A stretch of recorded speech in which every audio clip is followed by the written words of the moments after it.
ठीक है सब। क्या नाम है आपका?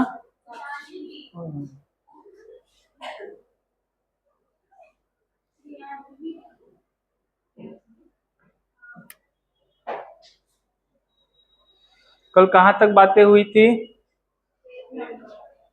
अच्छा, उसका कैरेक्टरिस्टिक हम लोग कुछ देख रहे थे नहीं? ओके।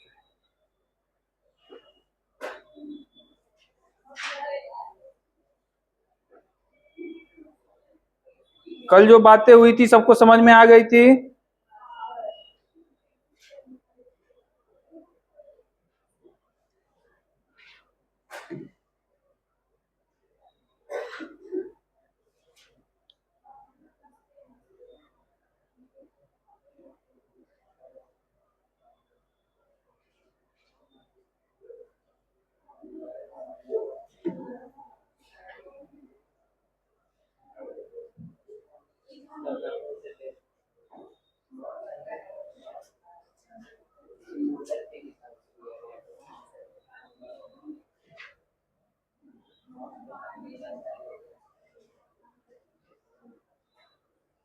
जो बेसिक बातें थी वेव के बारे में हम लोगों ने कल देख लिया था।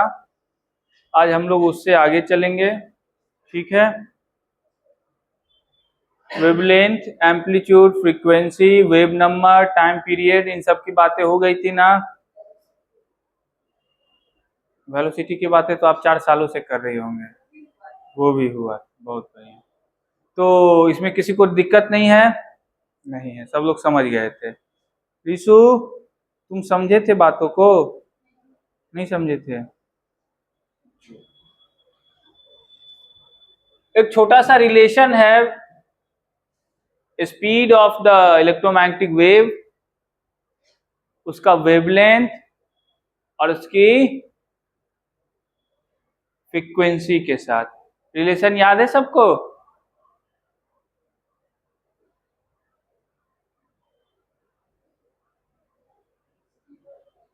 हाँ बोलो, शर्मा कह रहे हो? ये वाला रिलेशन याद है? अगर c जो है आपका वेलोसिटी ऑफ वेव है, लेमडा क्या बोला था मैंने? और ये म्यू, इन तीनों के बीच एक क्या है?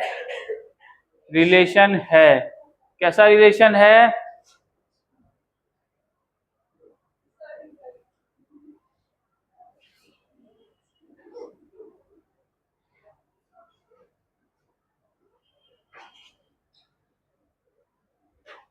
है ना? Lambda equal to C by. अब इसको याद रखने का कोई ऐसा तरकीब है तो बिल्कुल है। तो आप जानते हैं डिस्प्लेसमेंट इक्वल टू क्या होता है? Speed by time. Speed into, वहां पे भी आप वेवलेंथ को एक डिस्प्लेसमेंट की तरह ट्रीट कर सकते हैं। सी इज द स्पीड, और म्यू मैंने क्या लिखाया था? तो म्यू इक्वल टू 1/t। तो ये 1/t ऊपर चला जाएगा तो c इंटू टी हो जाएगा, स्पीड इंटू टाइम। ऐसा ही हो गया ना? ठीक है। तो कभी भूल जाओ तो यहां से भी कोरिलेट कर सकते हो। एक ही चीज है ना, कोई नया काम मैंने नहीं लिख दिया है, वही चीज लिखा है जो आप कितने सालों से पढ़ रहे हैं। 2 4 5 सालों से तो पढ़ ही रहे होंगे ये बात। ठीक है, इसको लेके किसी को दिक्कत?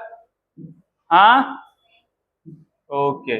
इसी को ऐसा भी लिख सकते हैं हम लोग, c इंटू 1/t क्या है आपका? टाइम पीरियड, तो टी कहाँ चला जा सकता है,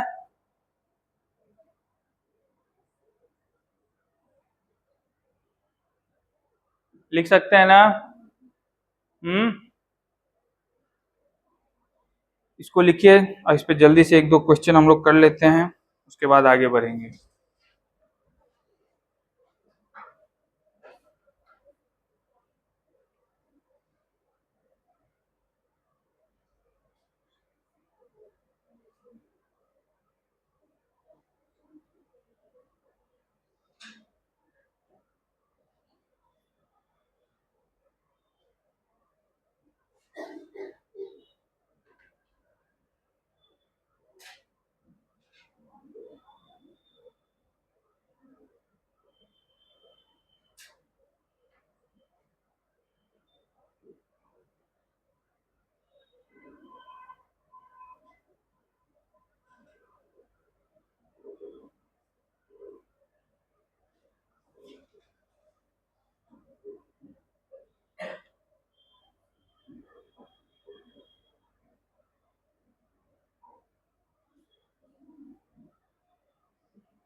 सभी लोग क्वेश्चन लिख रहे हैं ना।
चलिए आसान से क्वेश्चन है, इसको जल्दी से कीजिए।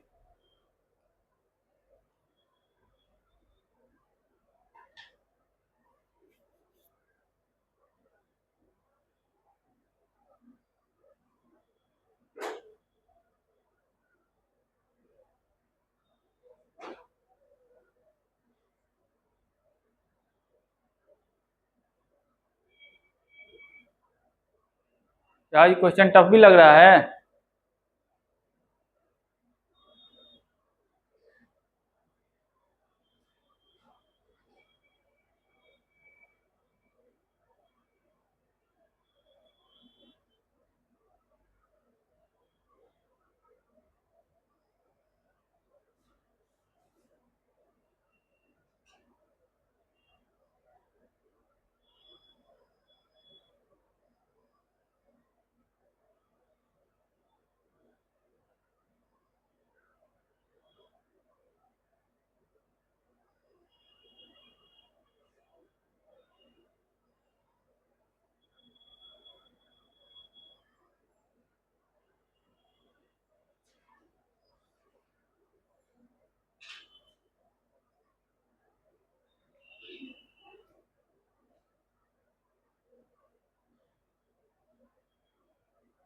हम्म।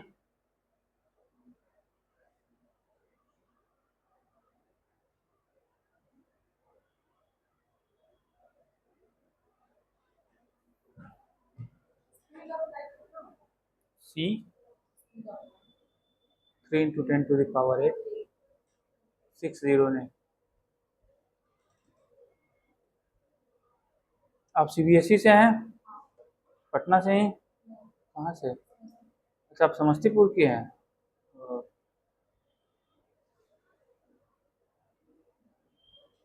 क्या नाम हुआ? साक्षी। भाषा मैथिली बोल लेती है ना?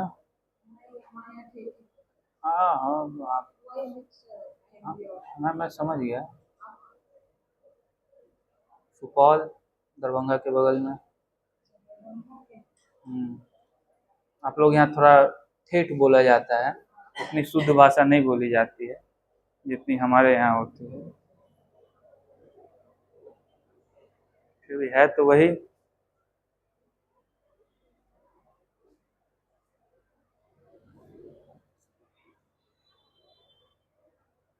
और गंगा किनारे वालों का क्या कहना है? उनके यहाँ तो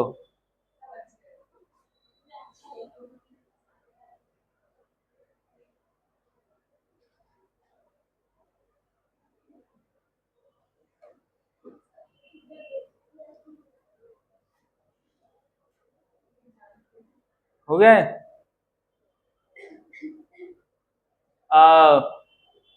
पांडे जी, क्या ऐसे से क्या? अब सवालों के शब्दों पे मत जाइए।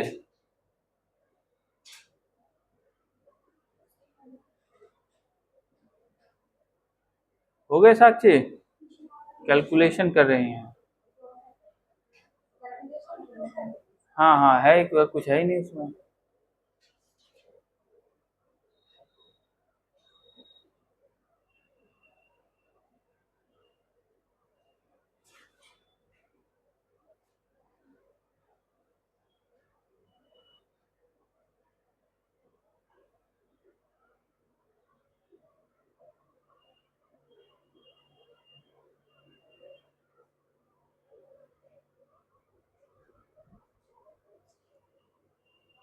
ये डब्लू डब्लू क्या लिख रही हो? वेवलेंथ को डब्लू से डिनोट करते हैं? लैम्डा लिखने में दिक्कत होती है क्या? एंगल इतना क्यों बना दिए हो दोनों के बीच? घर से पढ़ के आते हो जी? हम्म।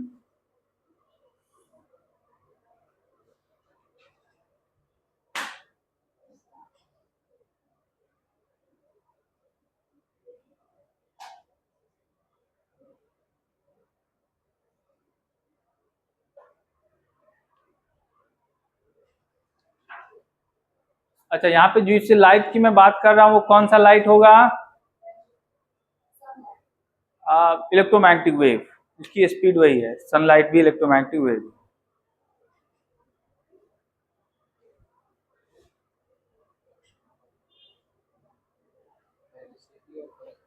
हाँ, velocity of, Babu electromagnetic wave की वेलोसिटी कितनी होती है? ये जो लाइट तुम्हारे आंखों में आ रही है इसकी वेलोसिटी कितनी होती है? बस बस बस 3 लाख। 3 लाख मीटर ना। हाँ बस, तो वो तो पता ही है, तो क्यों पूछते हो। चलिए आइए देखते हैं। वो राइटिंग समझ आ रही थी ना आप? बहुत बढ़िया, दिक्कत नहीं हो रही थी पढ़ने में ना? अच्छा है ना?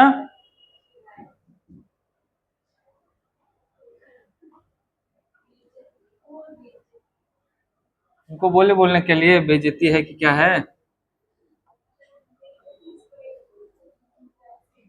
देखो इधर, वेवलेंथ दिया हुआ है, पहला बोला वेव नंबर। वेव नंबर कैसे निकालते हम लोग, ऐसे डिनोट करते थे ना। फॉर्मूला मैंने क्या बताया था, reciprocal of wavelength. Wave number reciprocal of wavelength होता है ना।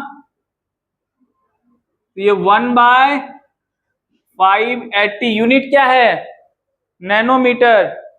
एसआई में चेंज कर लोगे, क्या करना पड़ेगा, मीटर में किससे मल्टीप्लाई करो, 10⁻।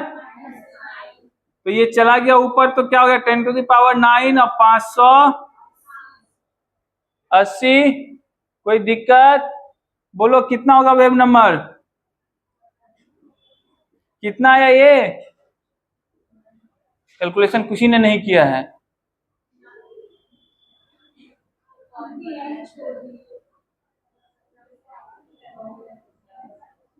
ये कितना आएगा, 1.20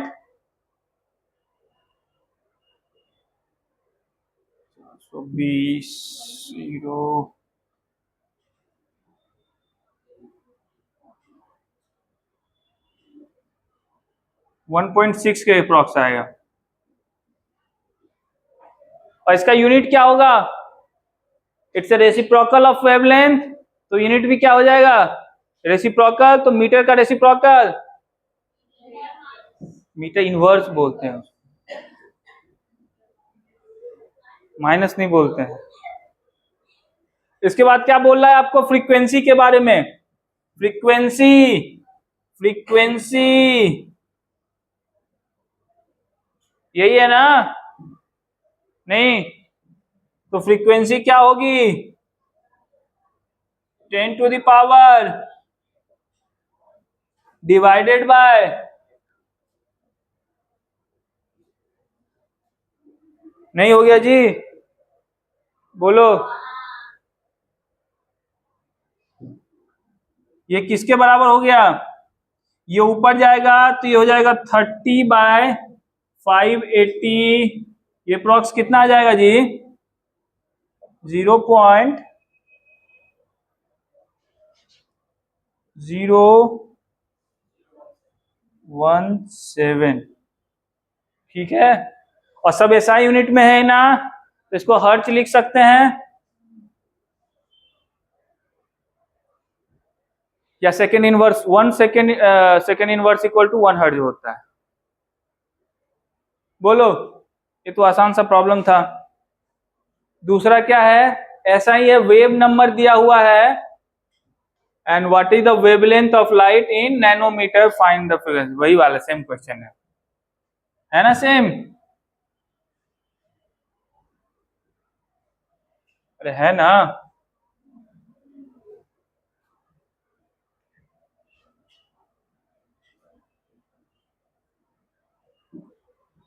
वेव नंबर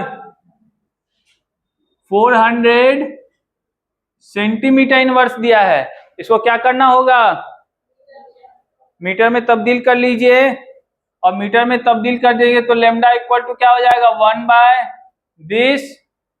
बोलो, बोलो, तो ये क्या हो जाएगा, 1/400। अच्छा, सेंटीमीटर इनवर्स है, मीटर में करने के लिए क्या करना पड़ेगा, 100 से, सच में, बोलो।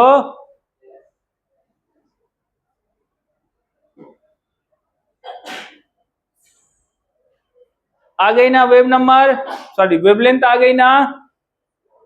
अरे बोलो, वेवलेंथ आ गई ना? वेवलेंथ आ गई तो इसका क्या निकालना है, फ्रीक्वेंसी निकालना है। फ्रीक्वेंसी निकाल लेंगे ना, कैसे, C/, यही करेंगे, वही वाली कहानी है फिर, तो कर ही लोगे तुम लोग। ठीक है, तीसरी वाली क्वेश्चन देखो तो,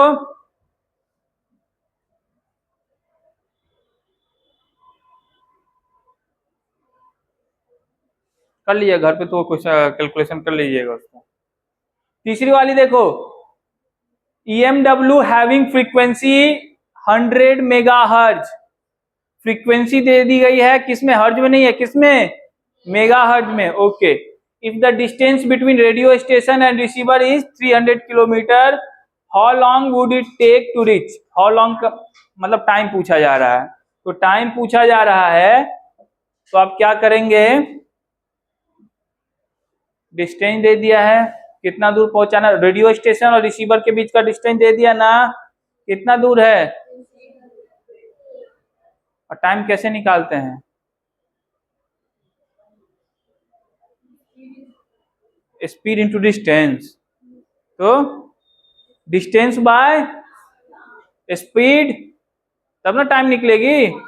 तो डिस्टेंस दे दिया है और मैंने यहां पे पहले ही लिख दिया कौन सा वेव है, radio wave is also electromagnetic wave, उसकी वेलोसिटी कितनी होगी, तो टाइम नहीं निकल जाएगा, तो टाइम इक्वल टू क्या हो गया,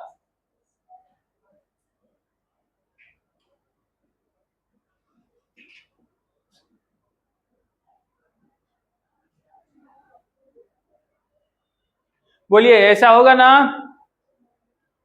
उसके बाद आपसे क्या पूछ रहा है, also calculate wavelength and wave number, वही वाली कहानी फिर से, वेवलेंथ एंड वेव नंबर, तो वेवलेंथ कैसे निकालेंगे,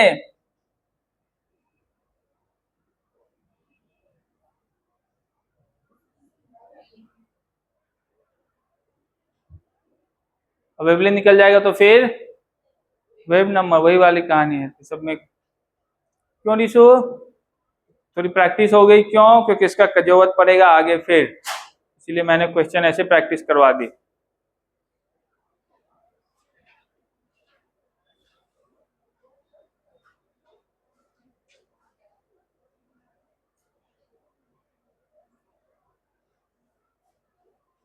ठीक है,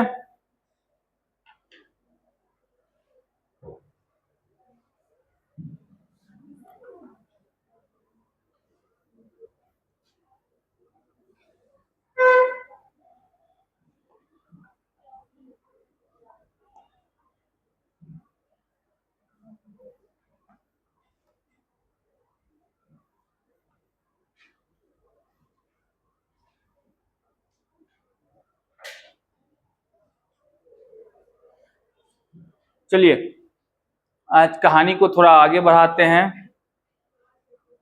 हमने लिख लिया ना,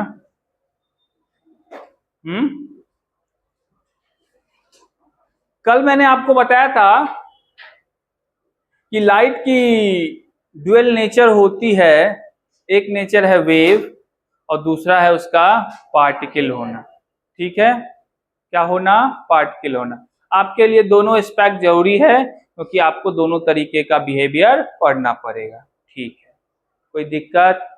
वेव तो बहुत कॉमन सी चीजें हैं, सबको समझ में आ जाती है, पार्टिकल होना अनकॉमन लगता है ना अनकॉमन, बोलो, अरे बोलो, ठीक है, इसी अनकॉमन चीजों को लेकर के नए काम शुरू हुए और उसके बाद डेवलपमेंट हुआ किसका, नया branch of physics, quantum mechanics का, ठीक है। तो एक जो पहला बेसिक सा, उतना बेसिक भी नहीं है, जो आपको लाइट को या वेव को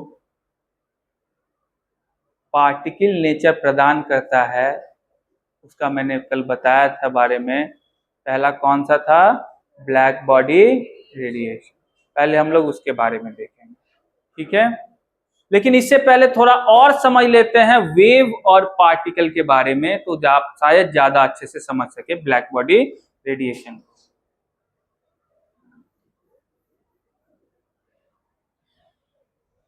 आपको ऐसा लगा होगा जब मैंने कहा होगा कि एक तरीके का फेनोमेना सिर्फ डिस्कस किया जा सकता है वेव नेचर से, दूसरे तरीके का जो फेनोमेना जो शो हो रहा है वो डिस्कस किया जा सकता है पार्टिकल नेचर से। तो आपको लगा कि कोई ना कोई डिस्टिंक्शन तो होना चाहिए ना, डिफरेंस तो होना चाहिए ना, पार्टिकल नेचर और वेव नेचर के बीच आखिर क्या वो डिफरेंस क्या? एक बेसिक डिफरेंस होना चाहिए जिससे हम और आप ये समझ सके कि हाँ ये पार्टिकल नेचर को सपोर्ट कर रहा है, ये वेव नेचर को सपोर्ट कर रहा है। एक बेसिक एक एजम्पशन होनी चाहिए, दोनों में होती है। मान लो कि कोई दो विचारधाराओं के आदमी है, तो दो विचारधाराओं के आदमी कितना भी आपस में जुड़ जाए, एक बेसिक डिफरेंस, एक कोर डिफरेंस तो रहेगा ना, जहां से आप बता सकते हैं दो अलग अलग विचारधारा। ऐसा होता है ना? होता है ना? नहीं होता है? उसी तरीके से वेव नेचर और पार्टिकल नेचर के बीच भी ये जो डिफरेंस है, एक बेसिक डिफरेंस होना चाहिए, और है भी। हम लोग उसका पहले डिस्कशन कर लेते, ठीक।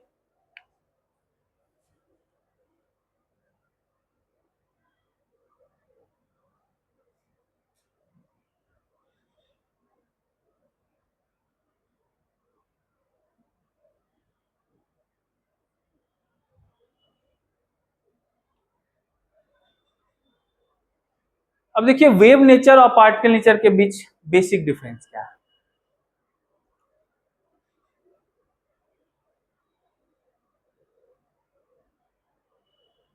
सब तक पहुंच रही है वेव? पहुंच रही है ना? क्या आपको ऐसा कभी लगता है कि किसी समय की वेव ना पहुंची हो आपके पास? किसी समय आपको ऐसा लगा कि वेव ना पहुंची हो आपके पास? नहीं लगा। क्यों नहीं लगा? क्योंकि जहां कहीं भी वेव की मैं बातें करता हूं, वहां से एक छोटी सी झलक दिख जाती है, किसकी? कंटिन्यूटी की। किसकी झलक दिखती है? कंटिन्यूटी। एक कंटिन्यूअस फ्लो की बातें होती है वेव के बारे में। जैसे मैं कह दूं कि एक वेव है, ये लाइट एक वेव है, तो आपको एक छोटा सा सेंस इसमें आएगा कि हाँ ये लगातार फ्लो हो रहा है, फ्लो हो रहा है, फ्लो हो रहा है। ऐसा सेंस आता है ना? मतलब एक कंटिन्यूअस आपको फ्लो होता हुआ सेंस लगता है, ऐसा है भी। कि जैसे ही मैं वेब एस्पेक्ट की बातें करूंगा, आपको समझना है एक कंटिन्यूअस फ्लो की बातें। किसकी बातें? कंटिन्यूअस फ्लो की। ठीक, ये फ्लो किसका है? वेव क्या है?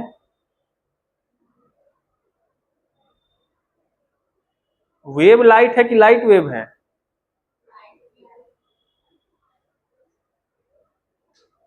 तो वेव ही वाली बात हुई। तुम परिवार को बताते हो कि परिवार तुमको बता, तुम परिवार को बताते हो? परिवार इज योर आइडेंटिटी ना। अभी अभी क्या जीवन भर वही रहेगा। तो वेव जो है वो लाइट है, या लाइट खुद एक वेव है? तो लाइट ना एक वेव है। वेव क्या है? वेव कुछ नहीं है, एनर्जी का एक कंटिन्यूअस फ्लो है। वेव क्या है? एनर्जी का एक कंटिन्यूअस फ्लो है। उसी को हम लोग क्या कहते हैं? वेव कहते हैं। कोई दिक्कत? वेव क्या है? एनर्जी का एक कंटिन्यूअस फ्लो है। समझ रहे हैं बातों को? अब जब ये एनर्जी का कंटिन्यूअस फ्लो आपके तरफ होगा, उसके कुछ कैरेक्टरिस्टिक प्रॉपर्टी होंगे जिसके बारे में मैंने कल चर्चा की थी। अब वो कैरेक्टरिस्टिक प्रॉपर्टी कैसा है आप खुद समझिए। एनर्जी का फ्लो हो रहा है, लेकिन एनर्जी किन सब बातों पे डिपेंड करेगी? उसकी वेवलेंथ क्या है, उसके कैरेक्टरिस्टिक पे डिपेंड करेगी ना। जैसे मैं हूं, मेरी एनर्जी किस पे डिपेंड करता है? मेरे एक्शन पे, मेरे कैरेक्टरिस्टिक पे। उसी तरह कोई वेव है, वेव जस्ट एक फ्लो ऑफ एनर्जी है, उसके बारे में आप कैसे बताएंगे? उसके कैरेक्टरिस्टिक चेक करेंगे। क्या चेक करेंगे? वेवलेंथ क्या है जी, फ्रीक्वेंसी क्या है जी, एम्पलीट्यूड क्या है जी, यही सब चेक करेंगे कि नहीं करेंगे? बोलिए। इतनी बातें समझ गए ना आप लोग? तो वेव क्या है बेसिकली?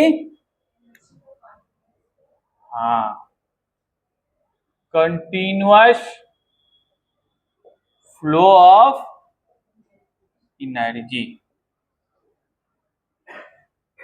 ये क्या है आपका? वेव। कोई दिक्कत? इतनी बातें समझ गए? और इसके बारे में बताएगा कौन?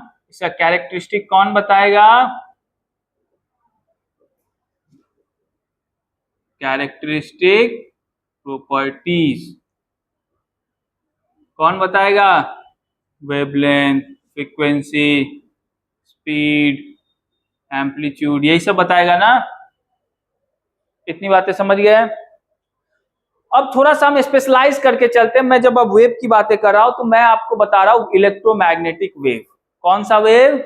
Electromagnetic wave. क्योंकि मैं चर्चा लाइट की करने वाला हूं, तो लाइट क्या है? एक इलेक्ट्रोमैग्नेटिक। ये बातें आप कई बार सुन चुके हैं। लाइट क्या है? एक इलेक्ट्रोमैग्नेटिक वेव। लाइट एक इलेक्ट्रोमैग्नेटिक वेव। अब ये इलेक्ट्रोमैग्नेटिक वेव क्या होता है? इलेक्ट्रोमैग्नेटिक वेव क्या होता है? वेव तो समझ गए, कंटिन्यूअस फ्लो ऑफ एनर्जी है। इलेक्ट्रोमैग्नेटिक वेव क्या है? ये भी एक इलेक्ट्रोमैग्नेटिक वेव है। इलेक्ट्रोमैग्नेटिक वेव वैसा वेव है जो आपको प्रोड्यूस हो रहा होगा किसके कारण? दो चीजों से मिलकर बना हुआ है, एक इलेक्ट्रिक फील्ड और दूसरा, और दोनों क्या करना चाहिए? वैरी करना चाहिए। क्या करना चाहिए? Varying electric and magnetic field क्या प्रोड्यूस करता है आपको? Electromagnetic wave. वैरी करने का क्या मतलब है? टाइम के साथ दोनों में ऑसिलेशन, वैरी करना चाहिए। समझ ले बातों को? तो जब कहीं आपको वैरिंग इलेक्ट्रिक फील्ड मिलेगा, उस वैरिंग इलेक्ट्रिक फील्ड के कारण खुद मैग्नेटिक फील्ड प्रोड्यूस होता है। और जब ये दोनों इलेक्ट्रिक फील्ड मैग्नेटिक फील्ड किसी प्लेन में ऑसिलेशन करेगा एक साथ, तो वहां से प्रोड्यूस होता है कौन? Wave, electromagnetic wave. ठीक है, तो जब हम इलेक्ट्रोमैग्नेटिक वेव की बात करते हैं,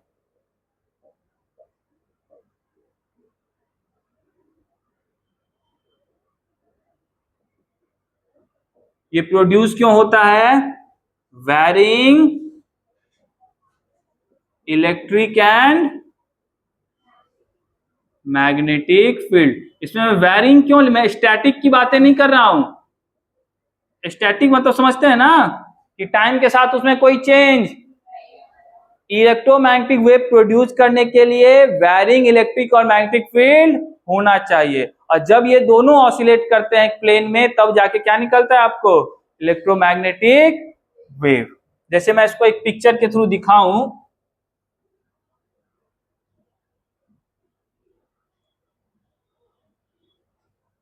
ये मान लीजिए 3 डायमेंशनल फिगर है। बोर्ड पे तो दिखाना मुश्किल है, तो जानते हैं ये 2D प्लेन है ना जी, 3D दिखाना मुश्किल काम है। अगर हम लोग देखते हैं कि इलेक्ट्रिक फील्ड एक्स डायरेक्शन में है, किस डायरेक्शन में?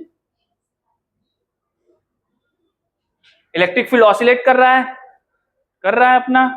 अब ऑसिलेटिंग इलेक्ट्रिक फील्ड जो वैरी है, खुद नेचर में क्या प्रोड्यूस करता है? Magnetic field. ये आप फिजिक्स में पढ़ेंगे 12th क्लास में सब बातें। तो ये क्या प्रोड्यूस करता है? मैग्नेटिक। ये खुद वैरिंग होता है, तो वाई डायरेक्शन में आपको क्या मिल गया?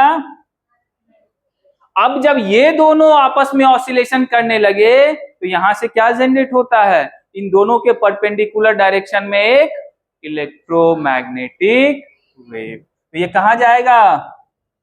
जेड में जाएगा, जाएगा ना। यही क्या है आपका?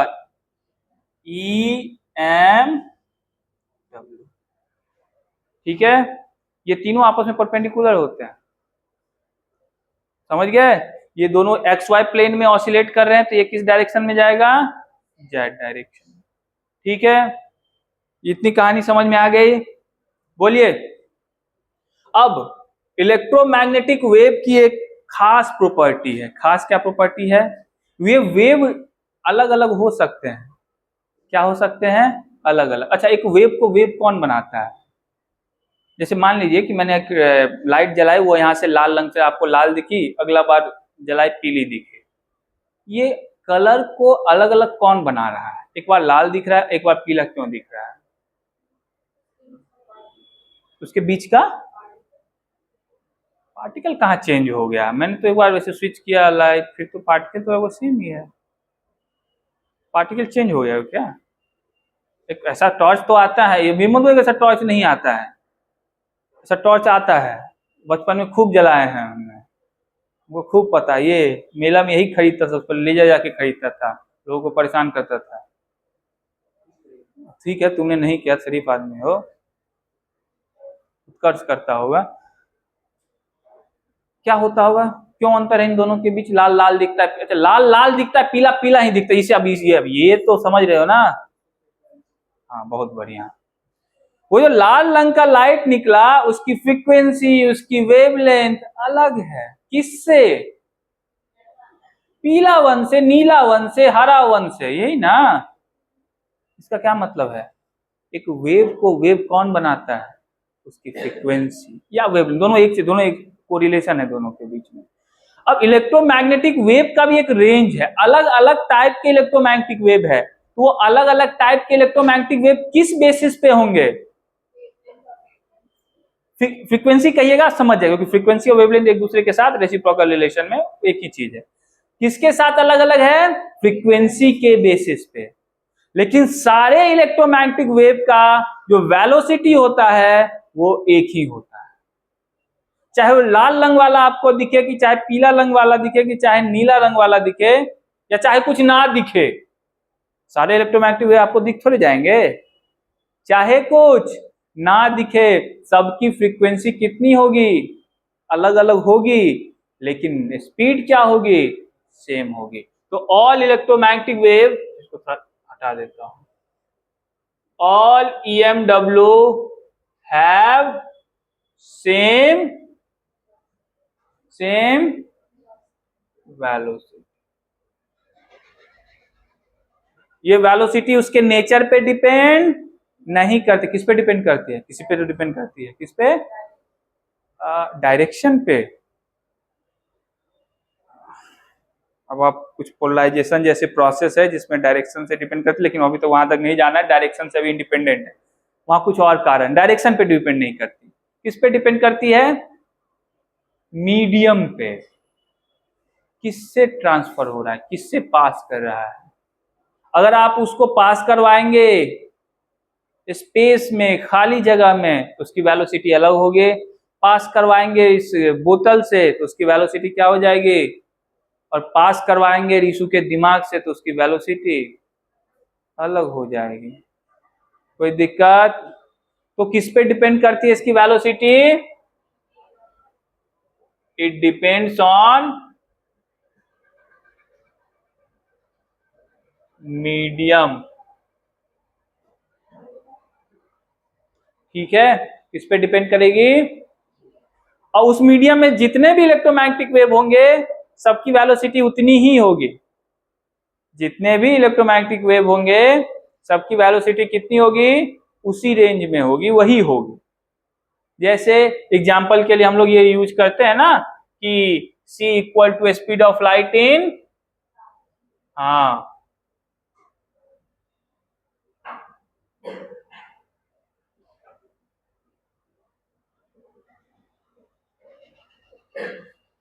तो अब जो भी इलेक्ट्रोमैग्नेटिक, यहाँ पे सिर्फ लाइट की बातें नहीं हो रही थी, अब यहाँ पे जो भी इलेक्ट्रोमैग्नेटिक वेव होगा उसका वैक्यूम में स्पीड इतना ही होने वाला है।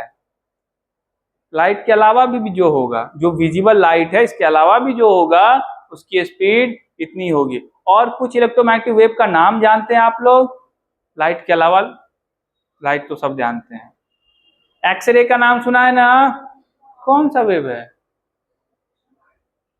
गामा रे का नाम सुना है ना?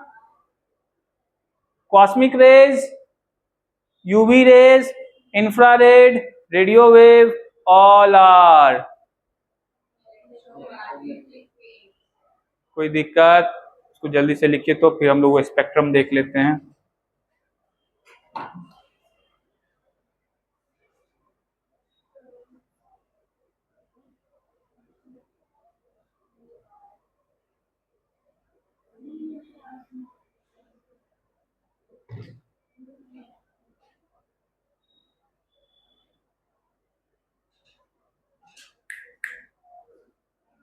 क्या जी?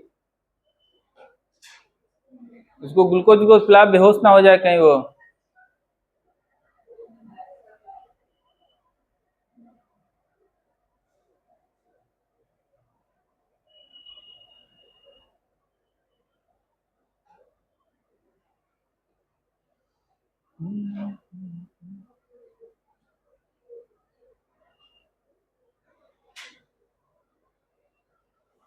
क्या आप सारा इलेक्ट्रोमैग्नेटिक वेव अपनी आंखों से देख सकते हैं?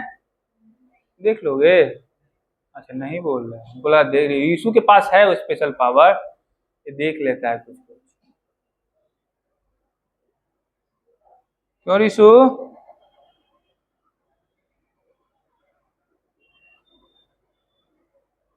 एक दिन ऐसे ही ताक रहा था ऊपर में, बोले क्या ताक रहा? सर रेडियो वेव देख रहा हूँ। हाँ, वो आसमान में ऐसे ही ताकते रहता है, ये देखते रहता है। तो मैंने पूछा कलर क्या है, बोलेगा कलर, उसका कलर है। कलर आपको कैसे दिख जाएगा, कलर है ही नहीं। कैसा था रिशु कलर? पावर तुम्हारे पास है बोलते हमको।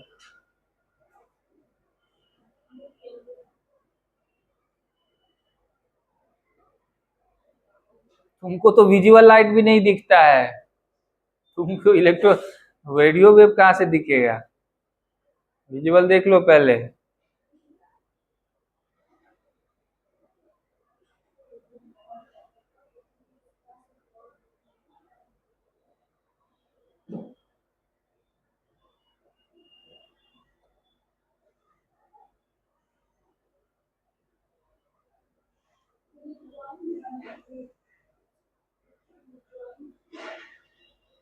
ये ड्राइंग है, इसको ड्राइंग बोलते हैं।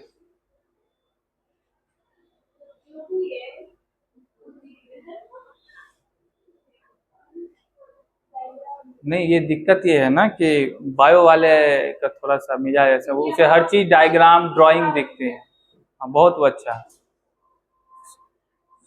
सब तीनों एक्सिस 90 डिग्री पे दिखा, तो वो 120 डिग्री पे दिखाई है, उसका अलग है।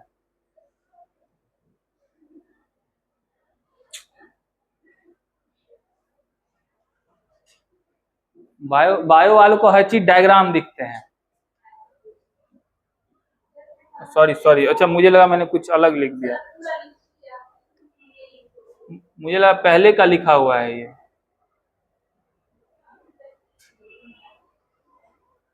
इसमें ऐसी कौन सी बात लिखी हुई थी जो तुम्हें नहीं पता है?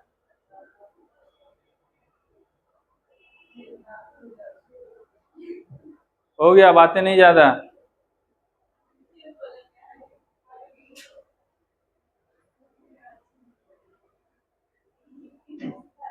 आप भी बायो के स्टूडेंट है उसका?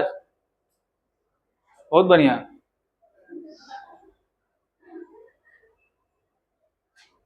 मैथ भी है साइड में,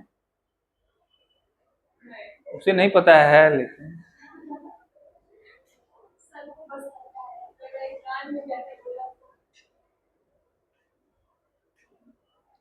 देखिए, हम लोग स्पेक्ट्रम देख लेते हैं ईएमडब्ल्यू का। स्पेक्ट्रम ऑफ ईएमडब्ल्यू, स्पेक्ट्रम का मतलब है कि वेवलेंथ के साथ किस तरीके से इलेक्ट्रोमैग्नेटिक वेव अपना नेचर चेंज कर रहा है, उसी को बस में दिखा रहा हूं। ठीक है, वही स्पेक्ट्रम है।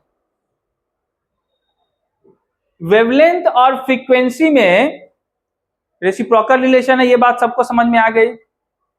एक और बात अभी बताने वाला हूं, ये बात जस्ट मैं हो सकता आज नहीं तो कल बताऊंगा ही।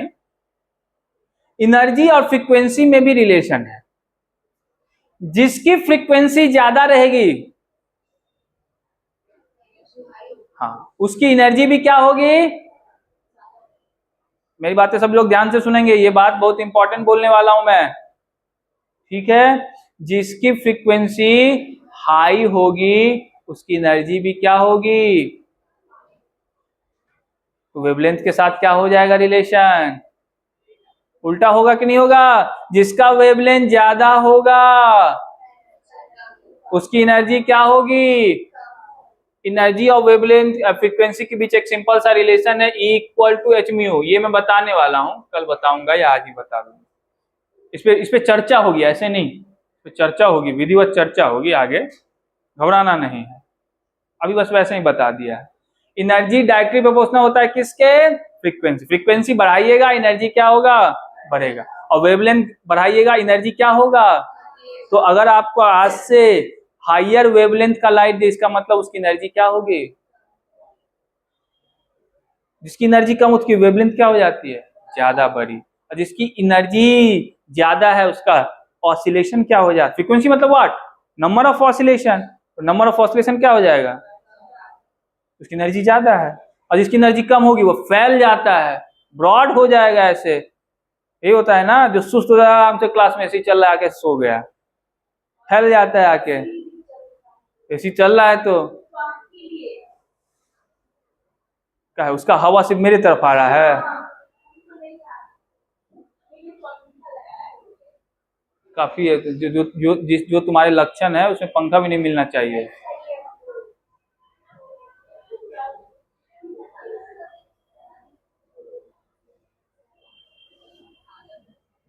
देखिए, सबसे हाई इनर्जेटिक इलेक्ट्रोमैग्नेटिक वेव होते हैं कॉस्मिक वेव। कौन होते हैं? Cosmic wave. मैं इसको लिख कैसे रहा हूं? इंक्रीजिंग वेवलेंथ के टर्म में। किसके टर्म में? इंक्रीजिंग। और इंक्रीजिंग वेवलेंथ होगा तो इसकी एनर्जी क्या होती जाएगी? बहुत बढ़िया। तो सबसे एनर्जेटिक कौन होता है आपको? कॉस्मिक। कौन होता है? कॉस्मिक रे, जो अनंत आकाश से आ जाए। तुम सबके पास हो गई होगी न्यूट्रिनो। एक न्यूट्रिनो एक बेसिकली कॉस्मिक रेज है जो मिलियन, आपने सोचा भी नहीं आपसे हो कि कितना न्यूट्रिनो पास हो गया होगा, पता नहीं चलता है, डिटेक्ट करना इतना आसान। देखो तुमसे होके पास हो गया, हो गया, हो रहा है। कॉस्मिक के बाद कौन आती है? तुम्हें कुछ पता ही नहीं, पढ़ लिख के आए भी नहीं किए हो ना 9th 10th में। Gamma ray. कॉस्मिक के रे कौन आती है?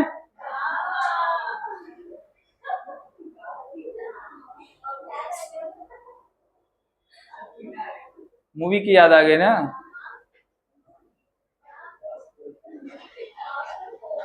सब यही सब करो, तुम क्यों देखते हो? पढ़ाई लिखाई ध्यान दो। गामा के बाद कौन आता है? बस देखो ऋषु को अब सब याद आने लगा। एक्सरेज के बाद कौन आते हैं ऋषु? अरे वाह, ओ पुस्तक खोल के बैठा, अरे लड़का। यूवी रेस, इसको बोलते हैं अल्ट्रा वायलेट। और इसके बाद कौन आता है? हाँ? इंफ्रारेड बोलते हैं। अरे गधेरो, देख के भी नहीं बता। इंफ्रा, लेकिन एक इन दोनों के बीच में बहुत स्पेशल वेव है। यूवी और इंफ्रा के बीच में ये जो रेंज बन रहा है आपको, ये छोटा सा रेंज, आप सिर्फ उसी रेंज में देख पाते हैं। यूवी और इंफ्रा के बीच में एक रेंज है। ये कौन सा रेंज है? विजिबल लाइट का। किसका? ये जो लाल पीला नीला, विबग्योर जिसको आप लोग बोलते हैं, वो इसी रेंज में है। बस आप इतना ही देख सकते हैं, ना इधर ना उधर, कुछ आपको नहीं दिखेगा। बताओ तुम्हारी आंख कितनी छोटी है, मेरी भी है, सबकी है, क्या करें। सिर्फ आप विजिबल लाइट को इतना ही रेंज में देख सकते हैं, ठीक है। उसके बाद आगे आपका इंफ्रारेड IR। उसके बाद कौन है रिशु? हाँ, माइक्रोवेव। ये तो सबको याद होगा, घर में जो खाना वाना पकाते हो। उसके बाद रेडियो वेव। कौन? Radio wave. अब रेडियो वेव में दो कैटेगरी होते हैं, एक होता है शॉर्ट रेडियो वेव, थोड़ा सा वेवलेंथ थोड़ा हाई होता है, शॉर्ट रेडियो वेव, और इसके बाद लॉन्गर रेडियो वेव होता है, ठीक है। ये जो आप मोबाइल पे अपनी दुनिया जो आपकी एक बनाई गई है, प्रणाम करो इसको, इसी का कारण है, यही रेडियो वेव है जो आते हैं तुम लोग का मैसेज टक, और जाते हैं मैसेज, जाता टक से नहीं है, जाता तो ऐसे ही चल जाता, ठीक है। तो वो बेसिकली किस रेंज में होगा? Radio wave. रेडियो वेव की वेवलेंथ सबसे क्या होती है? ज्यादा, मतलब इनर्जेटिक सबसे कम होगी, ठीक है। और गामा रे इतना तगड़ा पास करवा दूं तो फोड़ देगा तुम्हें, नहीं फोड़ देगा? पास करवा के देखे क्या? है ही नहीं मेरे पास, जल्दी लिखिए।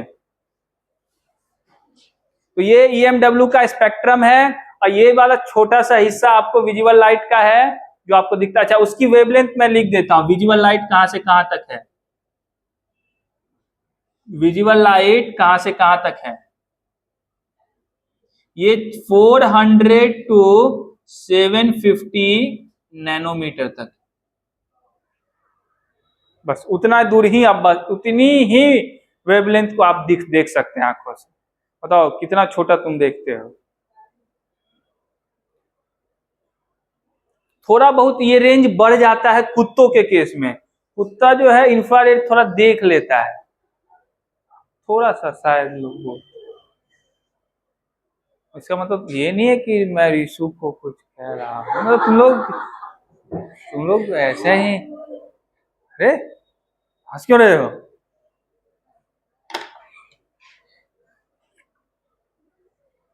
अब बेकार है ये लोग ऋषु, हर बात पे हंसते हैं।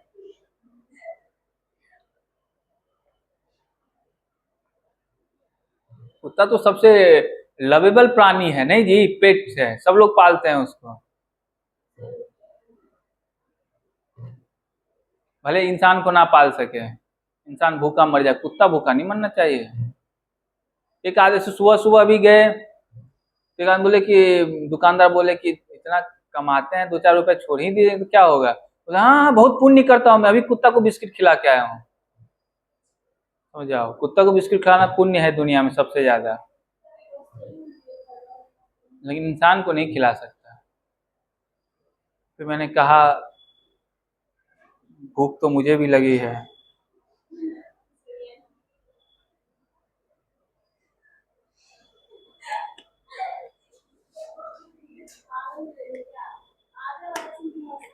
बस ये लोगों का यही दिक्कत है, आधा बात सुन के, पूरा बात सुन के क्या करेगी। हाँ बस बस बस, अब लिखो जल्दी, बकैती मत करो ज्यादा।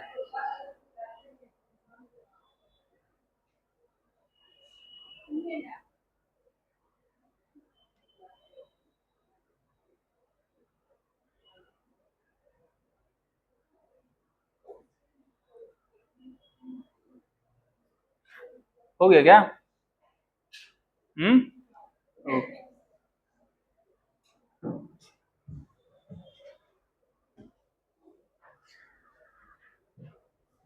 इधर से मिटाऊं?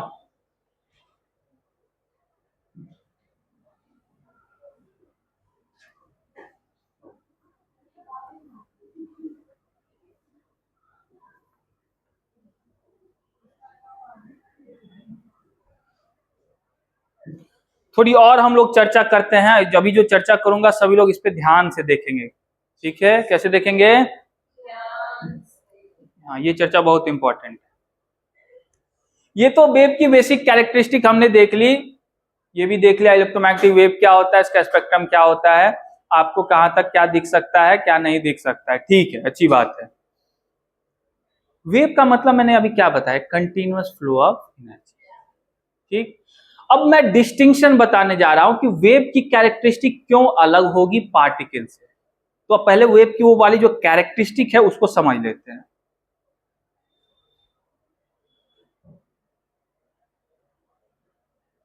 मान लीजिए एक बोर्ड है, क्या है, मानना क्या है, ही बोर्ड है, अच्छी बात है, बोर्ड है, मानने वाली कोई बात नहीं।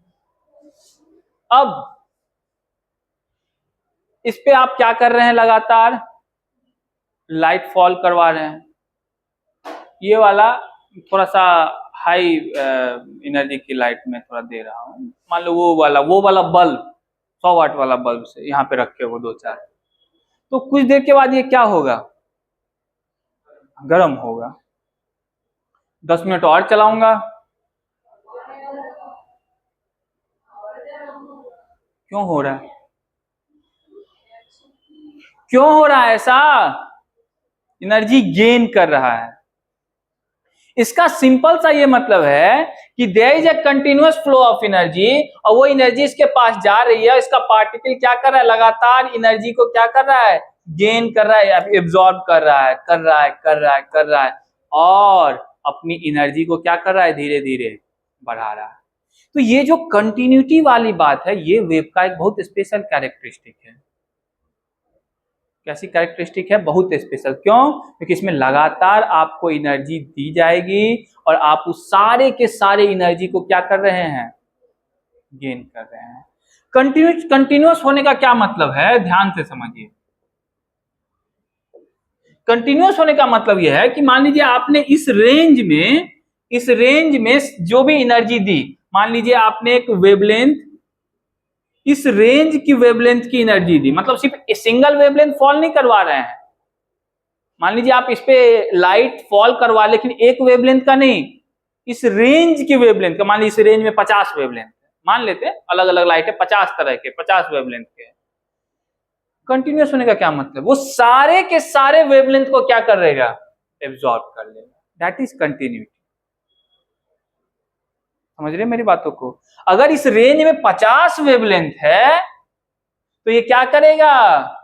सारे वेवलेंथ को क्या अपने में एब्जॉर्ब, एक को भी नहीं छोड़ेगा। दैट इज कंटिन्यूअस, और लगातार करता रहेगा। समझ रहे बातों को? कंटिन्यूअस होने का क्या मतलब है? बोलिए। तो एक तो वेव नेचर की प्रॉपर्टी है कि वो क्या होगा? आपको कंटिन्यूअस होगा, कंटिन्यूटी मेंटेन रखेगा, सारे एनर्जी के रेंज को एब्जॉर्ब कर, सारा, कुछ नहीं छोड़ना, सब एब्जॉर्ब है। ये वेव नेचर का कॉन्सेप्ट, इसका कॉन्सेप्ट है सारा। ठीक है, कोई दिक्कत? इस रेंज में जो भी इस पे फॉल करेगा सबको वो एब्जॉर्ब करेगा। आपको ये लगेगा भी, हाँ क्यों नहीं करेगा, करता ही है, इस दुनिया में लगता भी है ना। आप क्या करते हैं? मान लीजिए इस पे मैं 5 तरीके का वेवलेंथ गिरा दूं, एक को बोलेगा नहीं तुम जाओ, तुमसे कोई मतलब नहीं है, ऐसा बोलेगा? वो सारे से क्या करेगा? एनर्जी लगातार गेन करता रहेगा, करेगा ना, क्योंकि इसमें क्या है? कंटिन्यूटी का। दूसरा एक और इंपॉर्टेंट टर्म है एम्पलीट्यूड। समझते हो एम्पलीट्यूड? जो कल मैंने बताया था, वो क्रेस्ट की मैक्सिमम हाइट, वो जितना ज्यादा जा सकता है और जितना वेव नेचर जो है, अगर कोई वेव नेचर को फॉलो करता है, उसमें जो एनर्जी है वो एम्पलीट्यूड पे डिपेंड करता है। किस पे डिपेंड करता है? कैसे डिपेंड करता हूं मैं बताता हूं। देख, ये लाइट आ रही है, 1 2 3 4 6 7 लगी हुई है, 6 7 लगी हुई है। शुरुआत में 2 लगाए, 2 को जलाया, इस पे कुछ लाइट आ रही थी, लाइट आई ना, फिर तुमने क्या किया? 4 जलाया, फिर तुमने क्या किया? 7 जलाया। 7 में तुम्हारी आंखों को बहुत तगड़ा दिखने लगा, ओहो मजा आ गया। 7 में यही होगा ना, 2 से तो ज्यादा ही दिखेगा ना। कि 2 से 7 में क्यों ज्यादा दिखने लगा?